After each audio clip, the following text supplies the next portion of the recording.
우리 좌우에 계신 분들과 함께 인사하겠습니다. 하나님의 사랑과 은혜가 풍성한 주일 되시기를 바랍니다. 그렇게 인사할게요. 하나님의 사랑과 은혜가 풍성한 주일 되시기를 바랍니다.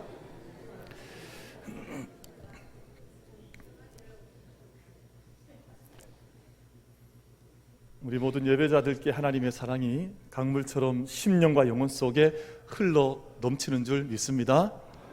우리가 그 은혜 아래 사랑을 우리가 기대하면서 예배하며 나아갑니다.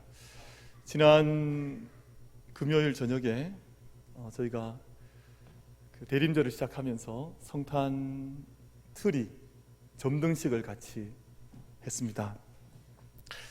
참 좋은 것 같아요. 저희 본당 안에도 이제 트리에 불이 들어오고 또 대림절 첫째 주간을 기념하고 상징하는 이제 초에 불을 켰는데, 그날 한 집사님께서 점등식 끝나고 이제 본당 우리 예배당 안으로 이렇게 다시 걸어 들어오시면서 그런 말씀 제 손 꼭 잡으시면서 하시더라고요. 목사님, 제 평생에 이런 경험이 처음입니다. 너무 행복합니다. 그 말씀 하시더라고요. 제가 혼자 생각했습니다. 작년, 재작년에도 했는데 안 오셨는가?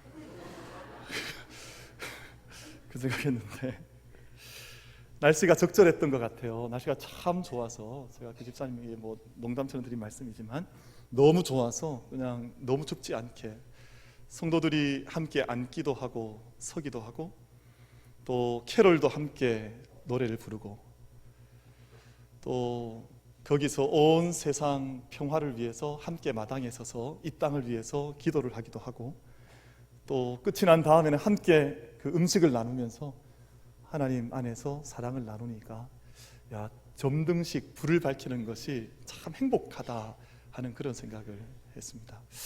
저희가 낮이라서 이제 불이 보이진 않습니다만 저녁 때쯤에 교회 앞을 지나가시거나 아마 멀리서 보시면 그 빛이 얼마나 아름답게 빛나고 있는지, 또 수고하신 분들의 손길을 통해서 얼마나 귀한 일들이 이루어지는지 그런 것들을 확인하실 수 있을 것이다 생각을 하는데요. 제가 그 집사님 제 손을 잡으시면서 잠깐 말씀 나누셨던 그 집사님 통해서 제가 느낀 것이 있습니다. 집사님 마음속에 예수님에 대한, 하나님과 하나님의 교회에 대한 사랑이 있으시구나. 그 마음이 제 마음속에 스며들어오더라고요. 그래서 이렇게 기뻐하시면서 말을 내어놓으실 때 그 마음속에 있는 사랑과 기쁨이 교회 앞에서 함께 고백되어지는 그런 경험을 제가 하게 됐습니다.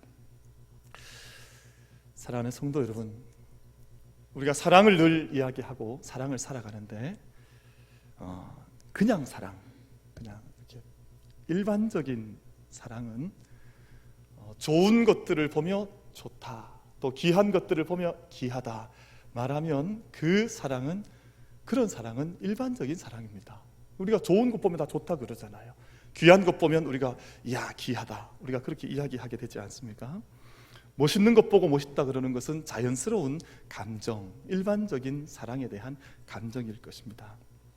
근데 그런 사랑보다 조금 더 깊은 사랑이 있습니다. 그것보다 훨씬 깊은 사랑, 또 다른 차원의 사랑이 있는데, 이것은 아주 평범한 일 같은데 그 안에서 사랑을 느끼는 거예요.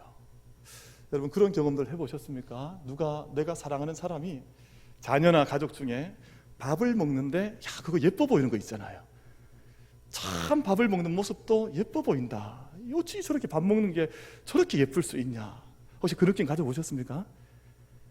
안 가져보셨습니까? 제가 저희 처조모님, 저희 처조모님을 처음 뵀을 때 제가 그 앞에서 밥을 2그릇을 먹어버렸어요. 처음 얼굴 뵈러 갔던 그날. 근데 저희 조모님 돌아가시기 전까지 늘 저만 만나면 우리 김서방은 밥도 2그릇이나 먹고 너무 예쁘다. 돌아가시기 직전까지 그 말씀하셨거든요. 그러니까 이 할머님 눈에는 밥 먹는 것조차도 손주 사이가 예뻐 보이신 거예요. 밥 먹는 게 뭐 평범한 일이잖아요. 밥 먹는 게 뭐가 예쁩니까? 근데 그게 예뻐 보이는 사랑이 있는 거죠. 장로님, 권사님, 요즘 우리 집사님들 중에 이제 손주 얻으시는 분들 계세요. 근데 그 손주들 자랑을 하시는 분들이 계시거든요.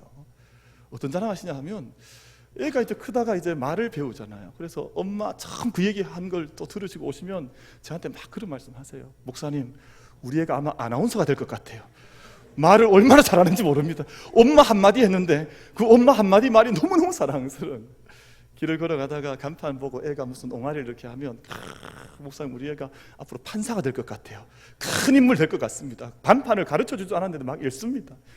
애들이 때가 돼 뒤집기 이렇게 하잖아요. 뭐 이렇게 뒤집지 않은 건 너무너무 자연스러운 일인데, 목사님, 우리 애가 앞으로 박지성처럼 어마어마한 운동선수가 될 것 같습니다. 운동신경이 얼마나 좋은지 모릅니다. 혼자 막 뒤집습니다. 세상에 못 뒤집는 아이가 어디 있습니까? 다 뒤집죠. 근데 내 아이니까 그 아이의 운동신경이 좋아 보이고 위대한 운동선수가 될 것처럼 그런 사랑의 마음이 있는 거죠. 그러니까 그 마음 속에 사랑의 깊이가 깊어지면 될수록 모든 것들이 아름다워 보이는, 모든 것들이 귀해 보이는 사랑의 기제가 내 안에서 발동을 하는 거죠. 근데 그보다 더 깊은 차원의 사랑이 있습니다. 그보다 더 깊은 차원의 사랑, 한 걸음 더 깊은 차원의 사랑을 들어가 보면 내 앞에 있는 이 대상이 때로는 허물이 많고 때로는 뭔가 못나 보이고 결점이 많아도 그것까지도 내 눈에 귀하게 보이는 거예요. 어떤 분들은 손주가 이렇게 응아를 하고 하면 그 응아 냄새도 향기롭다, 그것도 예뻐 보인다, 그런 말씀 하잖아요. 그러니까 내 앞에 있는 이 대상이 때로는 허물이 많고 어려움이 있어도 이것조차도 귀해 보이는 그 사랑이 정말 깊은 절절한 사랑이 아닌가, 그렇게 생각을 해요. 스바냐 3장 17절 말씀 보면 하나님께서 하나님 백성들 얼마나 사랑하시는가. 너의 하나님 여호와가 너의 가운데 계시니 그는 구원을 베푸실 전능자이시라. 그가 너로 말미암아 기쁨을 이기지 못하시며. 하나님 그냥 보시는데, 하나님이 그 사람을 보시는데, 당신을 보시는데, 우리를 보시는데 그 하나님의 사랑이 기쁨을 이기지 못하시는 사랑으로, 절절한 사랑으로 우리를 바라보시면서 잠잠히 사랑하시고 즐거이 부르며 기뻐하신다, 그렇게 말씀하고 있습니다.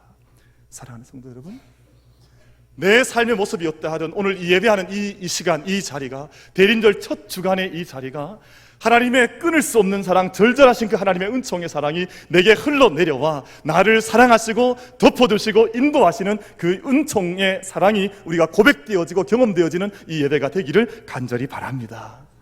하나님 우리의 안고 일어섬을 다 아시고 우리의 생각과 뜻을 다 아셔서 오늘 이 예배를 통해 우리에게 주시고자 하는 그 말씀을, 그 은혜를 우리에게 반드시 주시는 줄로 믿습니다. 지난 한 주간은 김영삼 대통령에 대한 많은 이야기가 한 주간 동안 풍성한 주간이었던 것 같습니다. 서거를 하셨는데 그 일화가 한 가지 있더라고요. 김영삼 대통령께서 아마 아시죠? 클린턴 대통령이 방한을 해서 같이 이제 운동도 하고 체육복을 입고 모자를 쓰고 그 민방위 모자 있잖아요. 이렇게 된 모자를 쓰고 같이 조깅을 하다가 너무너무 승부욕이 강하니까 클린턴보다 확 앞질러 달려갔다, 뭐 이런 이야기도 있고 그렇죠. 근데 처음 클린턴 대통령을 만났는데 김영삼 대통령 마음속에 너무 반가운 마음이 있으니까 첫 말을 어떻게 내어놓았는가 하니 이게 눕고, 이게 우리 경상도 말로 인사를 해야 되는데 너무 반가우니까 우리 경상도 표현은 이게 눕고, 이게 반갑다는 말이잖아요. 그러니까 이게 눕고 이러니까 문제가 이제 통역에게 발생을 했습니다. 통역이 번역을 해야 되는데 이게 눕고를 뭐라고 번역해야 되나? 이 통역이 서울 사람이었어요. 그러니까 이게 눕고 이 말을 번역할 생각이 잘 떠오르지 않다가 이렇게 번역하면 되겠다 해서 클린턴 대통령을 바라보면서 통역이 영어를 했습니다. 통역을 했습니다. Who are you? 이렇게. 이게 눕고 이가 Who are you잖아요. 너 누구냐? 이렇게 얘기하니까 클린턴 대통령이 얼마나 당황을 했겠습니까? 그 통역이 끝이 나고 나서 이제 나중에 통역한테 김영삼 대통령이 그런 말 했대요. 네 경상도 말 배워라, 이렇다는 그런 일화가 있습니다. 지난 한 주간 김영삼 대통령에 대한 많은 이야기들이 있었는데 그 지난 불과 몇 개월 전에 8월 달에 한국갤럽이라고 하는 여론조사 기관에서 역대 대통령 가운데 가장 국정 수행을 잘한 대통령이 누구냐 하는 그 조사를 했습니다. 근데 그 조사에서 44%의 아주 높은 지지를 받은 대통령이, 제가 이름은 다 생략하겠습니다. 성만 말씀드리겠습니다. 박모 대통령이었어요. 그리고 2위가 노모 대통령이신데 24%, 그리고 김모 대통령께서 14%, 그리고 전모 대통령께서 3%, 그리고 김영삼 대통령은 1%, 그렇게 얻어뜨렸습니다. 그 불과 지난 8월 달에 갤럽에서 조사했던 거니까 사실은 몇 개월 전이지 않죠. 근데 이번 서거를 통해서 아마 많은 그분에 대한 잊고 있었던 그분의 면면, 기여도가 이렇게 방송이 되면서 사람들 생각이, 인식이 많이 바뀐 것 같아요. 그래서 이 장례 기간 동안 갤럽에서 다시 조사를 했거든요. 김영삼 대통령이 국정을 어떻게 잘했다고 생각하느냐 하는 이 질문에 74%의 사람들이 잘 수행했다, 이렇게 답을 한 거예요. 불과 몇 달 전에 1%였다가 우리나라 사람들도 변동이 심한 것 같아요. 막 좋아했다가 막 싫어했다, 이게 너무 이렇게 널뛰기가 심한 게 아닌가 하는 생각을 하는데, 그런 생각을 해봤습니다. 다시금 조명되어진 그분의 모습 속에 정말 그 어두운 시대 앞에 자기의 온몸을 내던지듯 불태우듯 해서 민주화의 길을 열어갔던 부분에 대한 많은 공로들을 국민들이 인정하는 것인가 하는 그런 생각을 해봤는데, 그분의 모습과 함께 또 오록이 사람들에게 많이 회자가 됐습니다. 그분이 했던 말들이 사람들에게 울림을 많이 줬는데, 닭의 목을 비틀어도 새벽은 온다. 나를 감금하고 나에게 의원직을 뺏어도, 내가 이렇게 어둠의 길을 걸어가도 힘들어도 반드시 새벽은 온다. 새벽이 오기 직전, 날이 밝기 직전에 가장 깊은 어둠이 있는 것은 사실이다. 뭐 이런 이야기들이 사람들 마음속에 이 서거 기간 동안에 울림으로 다가왔던 것 같습니다. 아무리 어두운 시간을 살고 또 힘든 인생의 여정을 걸어도 그 마음 속에 빛이 사라지지 아니하고 불꽃이 꺼지지 않는 사람들이 있습니다. 그 마음 속에 아무리 깊고 깊은 어두움이 자기를 빽빽하게 진하게 눌러내린다 해도 그 마음 속에 불꽃을 꺼뜨리지 않고 살아가는, 희망을 늘 노래하면서 내 안에 있는 희망의 불꽃은 누구도 빼앗지 못할 뿐만 아니라 믿음으로 살아갈 때 언젠가 내게 열어주실 그 미래의 희망과 빛을 바라보면서 묵묵하게 희망의 길을 걸어가는 그런 사람들이 있습니다. 그런 사람들을 통해서 역사가 바뀌어지죠. 그런 분들 통해서 새로운 역사의 시간들이 경험이 되어집니다. 1960년대 미국 땅은 아주 암울한 땅이었습니다. 60년대만 해도 뭐 지금도 그런 모습이 많이 남아 있습니다만 인종의 차별이 너무 심했던 때였었습니다. 찬 바람 몰아치는 황량한 벌판처럼 인권에 대한 유린들과 인간에 대한 차별들과 사람을 외적인 것으로 판단하는 영적인 어둠들과 폭력이 온 시대를, 나라를 뒤덮고 있었던 때, 불과 얼마 전 아니었습니다. 그런데 그런 벌판 가운데에서도 저희가 잘 알고 있는 마틴 루터 킹 목사님과 에벤에셀 교회라고 하는 한 교회, 크지 않은 교회의 일꾼들은 아무리 그 시대가 유린이 있고 폭력이 있고 어둠이 있고 죄악이 있다 할지라도 그 마음속에 믿음의 고백 가운데 불꽃을 꺼뜨리질 않았습니다. 마음속에 있는 믿음의 고백 가운데 있는 믿음의 불꽃을 마치 이 촛불이 타고 있는 것처럼 영혼 속에, 믿음의 고백 속에 온전히 간직해서 그 어둠들과 직면해서 대면해서 싸워나갔던 사람들, 마틴 루터 킹 목사님이나 혹은 에벤에셀 교회 같은 그런 교회가 있었습니다. 1963년 8월 23일에 워싱턴 행진이라고 하는 어마어마한 행진이 이제 그 시대 앞에 이루어지는데, 그 행진을 앞두고 설교를 했습니다. I have a dream이라고 하는 제가 잘 알고 있는 설교, 뭐 연설이라고 합니다만 사실 연설보다 설교의 성격이 훨씬 깊은 그 스피치를 하게 됩니다. 나에게는 꿈이 있습니다. 언젠가 조지아주의 붉은 언덕에서 노예의 자녀들과 노예 주인의 자녀들이 함께 한 식탁에 형제의 식탁을 둘러 앉게 하는 그런 꿈을 나는 꾸고 있습니다. 나에게는 꿈이 있습니다. 언젠가 불의의 열기가 이글거리는 미시시피주조차도 자유와 정의의 오아시스로 변할 것이라는 꿈이 있습니다. 나에게는 꿈이 있습니다. 언젠가 나의 4명의 아이들이 피부색이 아니라 그들의 인품 때문에 판단되는 나라에 살게 될 것이라고 하는 나는 그 꿈을 꾸고 있습니다. 아무리 깊고 깊은 짙은 어둠이 임했다 해도 그 분 안에 있는 꿈의 내용은 분명했고 그 꿈을 노래하는 인격으로 그분은 한 시대를 살아냈습니다. 어찌 보면 무모한 꿈인지 모릅니다. 정말 저 꿈이 이루어질 수 있는 꿈일까? 모든 것이 암울했지만 절망하지 않았습니다. 꿈을 꿨고 비전을 아프리카계 미국인들, 우리 아프리칸 아메리칸이라 그러죠? 그이들에게 그 꿈을 함께 전했을 때 모든 사람들이 그 꿈을 함께 나누게 되었고 그 꿈의 물결이 이 땅 가운데 역사 가운데 흘러가서 세상의 변혁들, 새로운 세상들을 사람들은 함께 만들어 나가게 되는 것입니다. 사랑하는 성도 여러분, 예배하는 저희들이 어찌 보면 지극히 평범하고 어찌 보면 우리는 누구보다 잘난 부분들도 없을 것 같은 아주 평범한 모든 우리의 보통의 사람들이지만 우리의 마음속에 그 어두운 시대 가운데 꿈꿨던 믿음의 선진들과 같이 우리 마음속에도 위대한 꿈, 하나님께서 주시는 그 꿈, 하나님의 비전이 우리의 심령을 이끌어가는 역사가 있게 되기를 바랍니다. 그 꿈이 우리들 안에 있을 때 행복한 거거든요. 그 꿈이 세상을 이기게 하는 거거든요.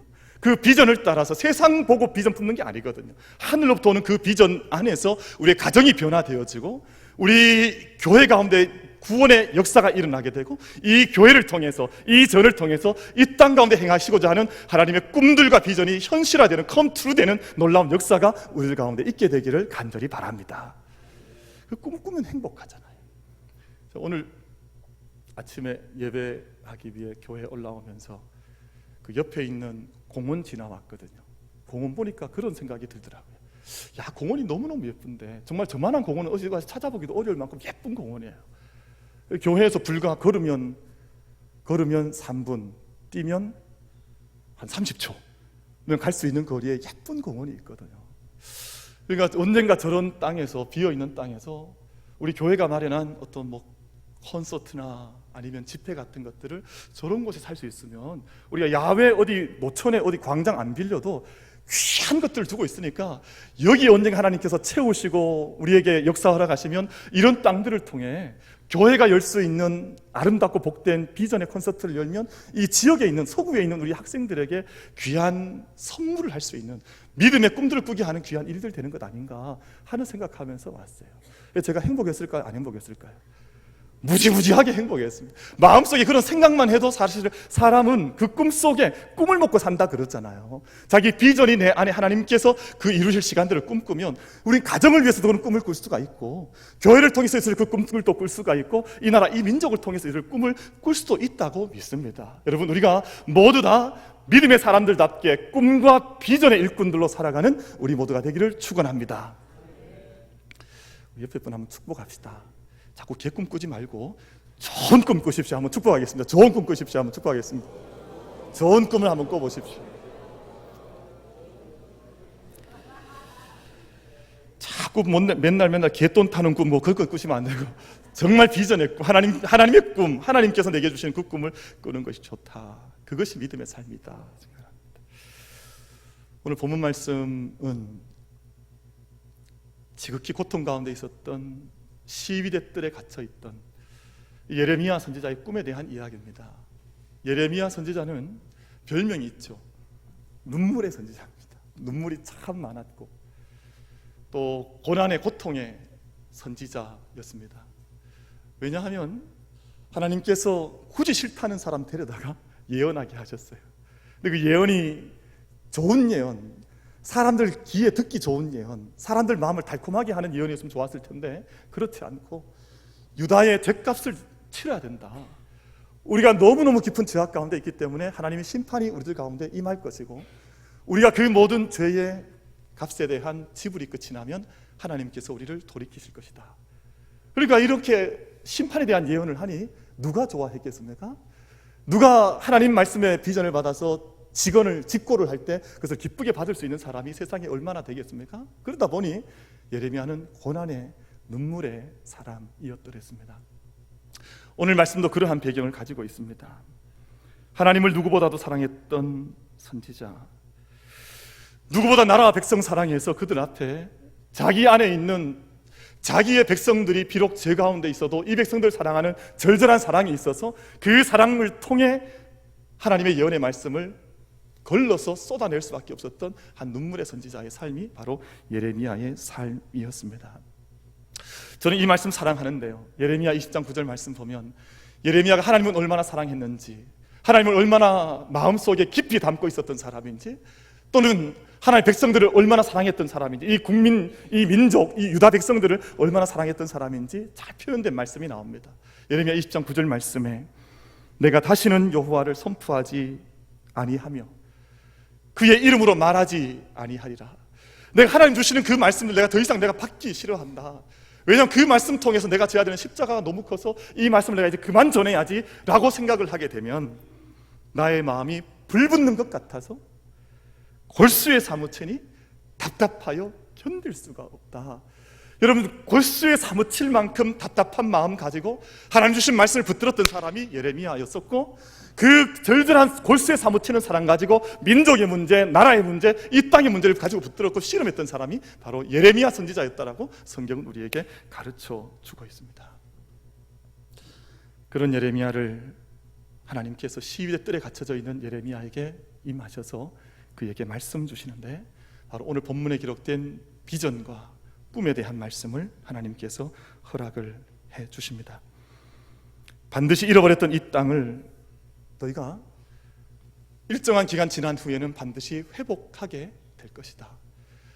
비록 너희들 가운데 잃어버린 것들이 많은 것처럼 보인다 할지라도 잃어버린 것이 아니라 너희가 온전히 모든 것들을 회복해야 할 그 시간, 그 때가 너희에게 반드시 임하게 될 것이라고 하는 상실에서 회복으로, 잃어버림에서 다시금 충만함으로 나아가는 길에 대한 예언을 하나님께서 예레미야 선지자의 입술에 넣어두시고 예레미야는 그것을 선언을 하게 됩니다. 사랑하는 성도 여러분, 우리가 잃어버리지 않아야 하는 것인데 우리의 짧은 인생길 살아가면서 잃어버리고 살아가는 것들이 있을 때가 있습니다. 우리가 때때로 고백하지 않습니까? 내가 옛날에는 성령이 충만했는데, 내가 옛날에는 기도의 자리에 늘 나가서 부르짖었는데, 내가 옛날에 내 가슴이 뜨거웠는데, 가슴이 벅찼는데, 내가 옛날에 이런 삶이 있었는데, 실천이 있었는데, 여러분, 많은 이야기들이 과거의 회귀형으로 돌아가서 과거의 것들을 늘 꿈꾸며 그것들, 과거의 추억을 먹고 살아가는 듯하듯 그렇게 모든 것들을 잃어버리고 살아가는 믿음의 걸음들을 볼 때가 있습니다. 우리가 잃어버린 것들이 있지는 않습니까? 우리 손에 붙들고 있어야 하고 내 삶으로 내가 늘 가지고 살아가야 하는 것들이나 내가 놓치고 살아가는 것들이 있지는 않습니까? 사랑하는 성도 여러분, 성령의 충만함과 그의 열매가 우리들 가운데 회복되기를 축원합니다. 우리들 가운데 가족의 온전한 사랑과 생명의 기운이 모든 가정들 속에 회복될 수 있게 되기를 축원을 드립니다. 우리 안에 있어야 하는 기쁨과 믿음의 의미와 삶의 역동성과 다이나믹한 성령의 역사가 우리를 통해서 회복될 수 있게 되기를 바랍니다. 내가 잃어버렸던 모든 노동에 대한, 일에 대한 기쁨들이 우리의 삶 가운데 회복될 수 있게 되기를 간절히 바랍니다. 이 모든 것들, 어느 하나도 놓쳐서는 안 되는 것들, 하나님께서 예레미야를 통해서 주셨던 회복에 대한 말씀이 오늘 우리들에게도 그대로 낱낱이 임하여서 우리가 온전히 지켜야 할 것들, 각자마다 다를 것입니다만 그것을 붙들고 살아갈 수 있는 믿음의 참된 축복이 우리들 가운데 넘칠 수 있게 되기를 바랍니다. 본문 33장 2절과 3절 말씀에 저희가 알고 있는 너무너무 유명한 하나님의 말씀이 나옵니다. 일을 행하시는 여호와, 그것을 만들며 성취하시는 여호와, 그의 이름을 여호와라 하는 이가 이와 같이 이르시는도다. 너는 내게 부르짖으라. 내가 내게 응답하겠고 내가 알지 못하는 크고 은밀한 일을 내게 보이리라. 이 말씀이 오늘 우리의 모두의 믿음의 고백, 믿음의 기둥이 될 수 있게 되기를 바랍니다. 여러분, 인도에 나가서 위대한 선교사님들의 아버지라고 부름받는 윌리엄 캐리 목사님은 바로 이 본문 말씀을 묵상하다가 위대한 선언을 하게 됐습니다. 이 말씀 묵상하다가 놀라운 선포를 하게 되는데, 하나님으로부터 위대한 일을 기대하라, 하나님을 위해 위대한 일을 시도하라 라고 하는 위대한 고백을 하게 됩니다. 하나님으로부터 위대한 일을 기대하라, 하나님을 위해서 위대한 일을 시도하라. 이 놀라운 선교적 선언이 그냥 나온 것이 아니라 바로 오늘 우리가 읽었던 이 말씀, 일을 행하시는 하나님, 성취하신 하나님, 우리가 부르짖고 하나님께 나아가며 그것을 응답하신 하나님이라고 하는 말씀을 통해서 이러한 위대한 믿음의 삶들이 터쳐 나오게 됐습니다. 사랑하는 성도 여러분, 하나님의 역사를 우리가 제한하지 말고, 하나님의 크심과 그분의 손길을 우리의 믿음에, 우리의 환경에 제한하지 말고, 아무리 깊고 깊은 어둠 가운데 있다 할지라도 하나님께서 이루시면, 위대한 일을 이루시며 그분을 위해서 위대한 일을 기대하면 하나님께서 행할 수 있는 능력을 주신다고 하는 이 믿음의 고백들이 우리 모두의 고백이 되기를 간절히 바랍니다. 하나님께서 예레미야에게 유다의 회복을 말씀하실 때 현실적으로 보면 그것은 가능하진 않았습니다. 왜냐하면 당장 바벨론의 말발부에 의해서 예루살렘 성전까지 다 풍전등화처럼 무너져 내리는데, 이런 위대한 믿음의 비전을 가지고 선포한다고 해도 누가 그런 말을 액면 그대로, 있는 그대로 다 믿음으로 받아들일 수가 있겠습니까? 그런데 믿음의 사람들은 틀립니다.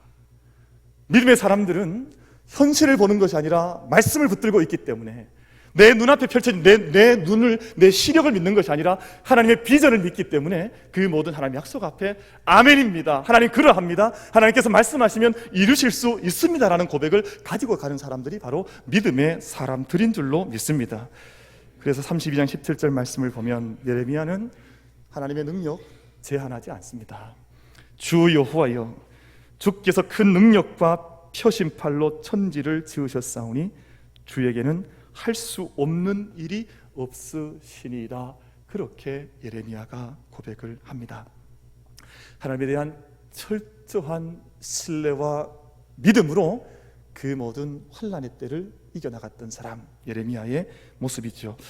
우리 함께 6절부터 9절 말씀까지를 한번 읽어보기를 원합니다. 33장 6절부터 9절까지 모든 예루살렘 지경이 바벨론 군대 앞에 무너져 내릴 때 하나님께서 그 모든 상황과 관계없이 주셨던 비전의 말씀이 6절부터 9절 사이에 기록되어져 있는데, 그 말씀 전체를 예레미야가 오롯하게, 온전하게 자기의 온 영으로 아멘하며 받았다는 것입니다. 우리 6절부터 9절까지 내게 주시는 말씀으로 나의 회복을 위해서, 내 믿음의 변화를 위해서, 내 삶을 새롭게 하는 빛을 주시는 말씀으로 6절부터 9절까지 한번 같이 한번 읽겠습니다. 시작. 그러나 보라, 내가 이 성읍을 치료하며 고쳐 낫게 하고 평안과 진실이 풍성함을 그들에게 나타낼 것이며, 내가 유다의 포로와 이스라엘의 포로를 돌아오게 하여 그들을 처음과 같이 세울 것이며, 내가 그들을 내게 범한 그 모든 죄악에서 정하게 하며 그들이 내게 범하며 행한 모든 죄악을 사할 것이라. 이 성읍이 세계 열방 앞에서 나의 기쁜 이름이 될 것이며 찬송과 영광이 될 것이요, 그들은 내가 이 백성에게 베푼 모든 복을 들을 것이요, 내가 이 성읍에 베푼 모든 복과 모든 평안으로 말미암아 두려워하며 떨리라. 아멘. 하나님께서 이 땅, 죄악 가득한 땅을 고치셔서 모든 열방 앞에 기쁜 이름을 갖게 하시고 찬송과 영광과 자랑이 되는 성읍으로 변화시켜 주시겠다, 그렇게 말씀을 합니다. 이어지는 11절 말씀 이하를 보면 이 성의 탄식과 고통의 소리가 그쳐지게 되고 그 성 안에 신랑의 소리, 신부의 소리, 기쁨의 노래 소리가 온 성 안에 새롭게 일어나게 될 것이다 말씀하고 있습니다. 사랑하는 성도 여러분, 그래서 소리가 귀합니다. 소리는 모든 영혼의 내용을 다 담아내고 있습니다. 여러분, 제가 우리 이제 교회 식구들과 함께 식당에 들어가서 이제 식사할 때가 있는데 그 마치고 나올 때 되면 제가 자꾸 이제 기도하게 됩니다. 왜냐하면 식사 마치고 이제 일어설 때 되면 뭐 누구 할 것 없이 다 같이 소리를 내시는데 아고고고고고 식사 다 하시고 나서 한 분도 편하게 일어나는 분들이 없으세요. 다 아이고야 뭐 이러면서 다 일어나시고 상 잡고 억지로 일어나시고 뭐 다 그러셔요. 제가 뵈면서 아이고야 어떡하시냐, 몸이 좀 약해지시는가, 연세가 드시는가 뭐 그런 걱정을 할 때가 있습니다. 그런데 소리는 그 영혼의 내용을 다 담아내고, 소리는 그 영적인 본질을 다 드러내는 매개체가 됩니다. 매개물이 됩니다. 근데 오늘 그 탄식과 고난이 가득했던 예루살렘 성 가운데 모든 죽음의 소리는 다 사라져버리고 그 안에 신랑의 소리, 신부의 소리, 기쁨의 소리, 찬송의 소리가 넘쳐난다 그랬습니다. 우리의 영혼도 성입니다. 이 재단도 성입니다. 이 나라, 이 민족도 하나님 붙드시는 성인 줄로 믿습니다. 그러다면 이 땅 가운데 어둠과 죄악의 소리는 그쳐지게 되고 하나님의 영광과 하나님의 찬송이 높이 들림받는 그 영적인 소리가 나타날 수 있도록 우리가 기도하며 이 땅 가운데 믿음의 삶을 경주해 나가는 우리 모두가 되기를 간절히 바랍니다. 어려움 속에서 하나님 믿는 분명한 믿음이 우리에게 필요한데요, 줄탁동기라는 말이 있습니다. 중국 송나라 때 벽암록이라고 하는 책 속에 나오는 말인데, 어미닭이 알을 품다가 이제 부화가 잘 이루어져서 이제 병아리가 깨어날 때가 되면 이 알 속에 있는 병아리가 조그만 부리로 이 껍질, 자기를 둘러싸고 있는 껍질을 톡톡톡톡 칩니다. 그러면 어미닭이 그 소리를 듣고 이제 이 지금 깨어나오려고 하는 자기 병아리 새끼를 위해서 어미도 자기 부리로 이 계란을 톡톡톡톡 쳐서 이 껍질을 깨뜨려 줍니다. 이것을 가리켜서 줄탁동기라고 합니다. 줄은 이 병아리가 톡톡 쪼는 것을 줄이라고 하고, 어미가 위에서 깨뜨려 주는 것을 탁이라고 그래요. 그래서 우리나라의 그 유명한 교수님이죠, 신용복 교수님께서는 줄탁동기라는 말을 줄탁동시라고 바꾸었습니다. 안에서부터 치는 소리와 위로부터 깨뜨려지는 것이 함께 한 시간에 같은 때에 일어나야 되기 때문에, 그럴 때 새로운 생명이 태어나기 때문에 줄탁동시라고 그분의 책에서 표현한 것을 읽어본 적이 있습니다. 여러분, 믿음이란 그런 것입니다. 하나님의 비전과 내 안에 그 믿음에 대한, 말씀에 대한 분명한 응답이 있는 사람이 함께 기도를 통해서, 우리의 삶을 통해서 역사 안에서 함께 스파크를 일으키게 될 때, 그때 하나님의 생명의 역사가 우리들 가운데 나타나는 줄로 믿습니다. 그 일을 위해서 우리는 하나님의 임재하심을, 오심을 기다리기도 하고, 기다릴 뿐만 아니라 그저 머물러 있는 시간이 아니라 서둘러 그 일을 위해서 온 삶을 다해 열정의, 헌신의 삶을 살아가는 것이 바로 믿음의 경주가 아닌가 하는 것입니다. 대림절이 시작이 됐습니다. 대림절은 매년마다 늘 맞이하는 시간입니다만, 빛을 켜는 것으로 우리는 대림절을 시작을 합니다. 빛을 밝힌다는 것은 기다림을 의미합니다. 근데 그 기다림은 아무것도 하지 않는 무행위의 기다림이 아니라 내 마음속에 그 기다림을 위해서 내가 모든 것들을 다 감당해 나가는, 기다리며 서두르며 그 모든 일 앞에 참여하는 기다림이 바로 대림절의 기다림의 의미입니다. 저희 어머님은 제가 시골에 갈 때마다, 저희 자녀들이 그 고향에 올 때마다 밤에 도착하면 모든 불을 다 온 집에 켜놓고 자녀들을 기다렸습니다. 뭐 처마, 심지어는 화장실, 큰 방, 작은 방, 모든 불을 다 켜고 자녀가 올 때까지 기다려 주셨습니다. 그게 기다림의 의미죠. 그냥 기다리는 것이 아니라 내 마음을 다해서, 내 몸을 다해서 기다린다고 하는 그 기다림의 의미가 바로 불을 밝히는 것 속에 들어져 있습니다. 빛을 밝힌다고 하는 것은 아무런 행위를 하지 않고 기다린다는 것이 아닙니다. 내가 버릴 것은 무엇인가? 내 안에 내가 하나님 앞에서 새롭게 모든 것들을 얻기 위해서 내가 정리해야 할 것은 무엇인가? 내 안에 빛이 들어오게 되면 어둠들이 물러가게 되고 무질서했던 것들이 질서로 바뀌어지는데, 우리가 빛을 밝힌다고 하는 것은 그런 의미를 담고 있습니다. 로마서 13장 12절 말씀에서 밤이 깊고 낮이 가까웠으니 그러므로 우리가 어둠의 일을 벗고 빛의 갑옷을 입자. 낮에와 같이 단정히 행하고 방탕하거나 술 취하지 말며 음란하거나 호색하지 말며 다투거나 시기하지 말고 오직 주 예수 그리스도로 옷 입고 정력을 위하여 육신의 일을 도모하지 말라. 이것이 지금 오시게 될 하나님의 나라에 대한 꿈을 꾸는 사람들, 지금 밤은 깊어 있지만 빛을 기다리는 사람들이 행해야 될 믿음의 모습이라고 분명히 우리에게 말씀하고 있고, 그 모든 믿음의 내용을 온전히 간직했던 예레미야와 같은 사람은 아무리 밤이 깊어도 시위대 뜰에 갇혀져 있어도 자기의 믿음의 노래를 부르는데 조금도 주저하지를 않았다는 것입니다. 사랑하는 성도 여러분, 말씀 맺기 원하는데요, 오늘 마지막 절 말씀을 보면 예루살렘 성에 새로운 이름이 주어집니다. 여호와는 우리의 의라고 하는 그 새로운 별명을 예루살렘 성이 가지게 됩니다. 우리는 어떤 새로운 이름을 가지시겠습니까? 우리가 2015년 대림절을 맞이하고 우리가 빛의 축제 앞으로 나아가면서 주님의 오심을 기다리면서 우리의 온 삶이 말씀과 은혜 앞에서 바뀌어지고 우리의 별명이 새롭게 여호와 우리의 의라고 하는 그 이름을 우리가 동일하게 가짐으로 하나님의 영광의 능력의 빛 속에, 역사 속에 새롭게 살아갈 수 있는 우리 모든 성도님들 되기를 주님의 이름으로 축원을 드리겠습니다.